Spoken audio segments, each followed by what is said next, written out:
జరుగుతుందని మనం మళ్ళీ వద్దని చెప్పండి. కేసులు పెట్టుకున్నారో పొలంలో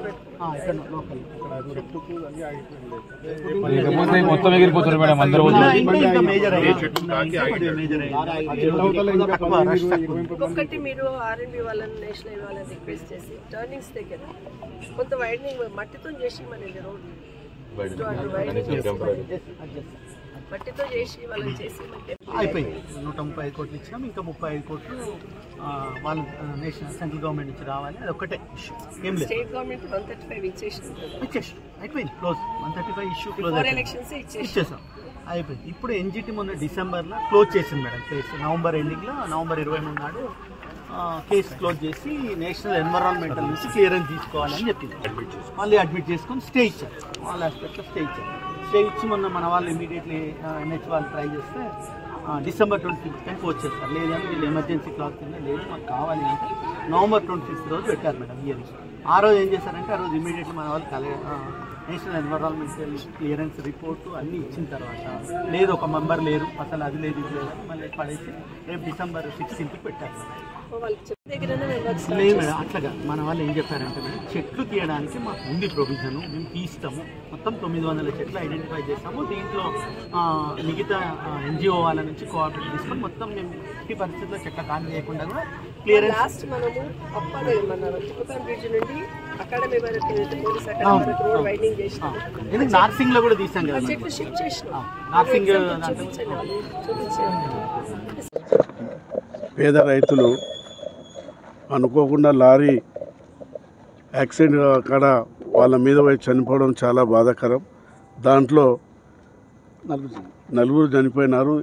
అందులో 2 ఆలూరు ఉన్నారు, ఒకరు నాంచెరి వాళ్ళు, ఒకరు గుర్తు లేని వ్యక్తి ఉన్నారు.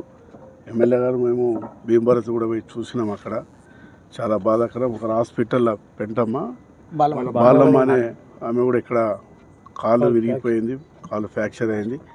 డాక్టర్స్ కూడా వాళ్ళకి ట్రీట్మెంట్ చేస్తారు, ఆమెకు ఏమి ఇబ్బంది లేదు, కాలు ఫ్రాక్చర్ అయింది. అక్కడ ఆ పేదవాళ్ళు చనిపోవడం చాలా బాధాకరం. కలెక్టర్ గారితో కూడా మాట్లాడినాం, ఎమ్మెల్యే గారు మేము కూడా. మరి కలెక్టర్ గారు కూడా మరి ఆ కుటుంబాలకు 5 లక్షలు కూడా ఇవ్వాలని చెప్పి మరి వారు ప్రకటించడం జరిగింది. ఆర్డీఓ వారు అక్కడ డిస్ట్రిక్ట్ సంబంధించిన అధికారులు అందరూ కూడా అక్కడనే ఉన్నారు, అక్కడ పోయి చూడడం జరిగింది. చాలా బాధాకరం. వాళ్ళ కుటుంబాలను ఆదుకోనికి తప్పకుండా మేము ముందుంటాం. మీరు కూడా మాట రోడ్డు అంటే మోయినాబాద్ నుండి వికారాబాద్ వరకు ఉన్న రోడ్డు ట్రాఫిక్ బాగా పెరగడంతో రోడ్ను వైడనింగ్ చేయాలనే ఆలోచనతో గతంలో నుండి కూడా ప్రపోజల్ ప్రిపేర్ చేయడం, దాన్ని గ్రౌండ్ చేయాలనే ప్రయత్నం చేస్తున్న సందర్భంలో నిన్న ఒక సంఘటన జరిగింది. ఉదయమే వాళ్ళ ఫ్యామిలీ వైఫ్ అండ్ హస్బెండ్ ఇద్దరు చనిపోయారు ప్రొద్దుటూరులో. నిజంగా అక్కడికి వెళ్తే వాళ్ళ పిల్లలు బాధను చూసి తట్టుకోలేకపోయినాను. అంటే 2 అబ్బాయిలు కూడా ఇంట్లో ఇంకెవరు లేరు, అమ్మ నాన్న ఇద్దరు చనిపోయినాను బాధపడుతుంటే కొంచెం బాధ అనిపించింది. అది మధ్యాహ్నం డిస్కస్ చేసుకుంటూనే ఉన్నాను.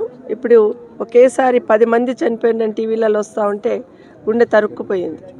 ఆలూరు దగ్గర ఎప్పుడైనా గత 15 సంవత్సరాల నుండి చూస్తూ ఉన్నాం, ఆలూరు గేట్ పక్కన కూర్చొని కూరగాయలు అమ్ముకునే వాళ్ళు, అక్కడ ఉన్న రైతులందరూ, ఆలూరు రైతులు, నాంచేరి వాళ్ళు కానీ వచ్చి కూరగాయలు అమ్ముకునే వాళ్ళు, ఎక్కడెక్కడ నుండో ఉన్న వాళ్ళందరూ ఫ్రెష్ కూరగాయలను తీసుకునేవాళ్ళు. అసలు చాలా లోపలికి కూర్చొని అమ్ముకునే వాళ్ళు కదా, అసలు యాక్సిడెంట్ ఎట్లయిందని అక్కడ నుండి ఆలోచిస్తూ వస్తూ ఉన్నాను. నిజంగానే ఇది చాలా బాధాకరం. దాదాపుగా 8 కుటుంబాలలో 4 చనిపోతే ఇంకా 4 దెబ్బలు తగిలినాయని చెప్తా ఉన్నారు. బట్ చాలా బాధాకరం, ఎందుకంటే వాళ్ళ బాధను, వాళ్ళ కుటుంబ సభ్యుల బాధను ఎవరం కూడా తీర్చలేం. ఉదయం చూస్తే వాళ్ళు అట్లా ఏడుస్తుంటే ఇప్పుడు ఇక్కడ చూస్తుంటే వాళ్ళు అదే బాధపడుతూ ఉన్నారు. నేను అనుకుంటే దాదాపు ఈ సంవత్సరం లోపల 30-40 యాక్సిడెంట్స్ అయి ఉంటాయి అనుకుంటాను. పోలీస్ డిపార్ట్మెంట్ కూడా చాలాసార్లు గతంలో కూడా చెప్పున్నాం, ఎక్కడైతే యాక్సిడెంట్ పాయింట్స్ ఉన్నాయో కొంచెం జాగ్రత్త చూడండి వైండింగ్ అయ్యేంత వరకు అని.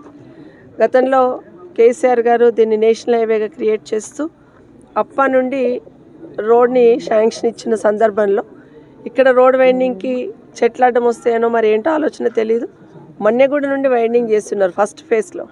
సెకండ్ ఫేజ్ ఏదైతే ఉందో టిప్పుకాన్ బ్రిడ్జ్ నుండి మన్నెగూడ వరకు అనేది, దాన్ని శాంక్షన్ ఇవ్వడం ఐ థింక్ 2001లో శాంక్షన్ వచ్చి ఉంటుంది, 2022లో టెండర్ అయిపోయింది. అంతలో గ్రౌండ్ చేద్దామంటే ఎన్జిటీలో చెట్ల గురించి కేసు వేయడం జరిగింది కాబట్టి దాంతో కొంత ఆ కేసు ఫాలోఅప్ చేస్తున్న సందర్భంలో ఎన్నికలు రావడం, అంతలో ప్రభుత్వం మారడం ఈ 1 year నుండి కూడా ఆలోచిస్తూ ఉన్నాం.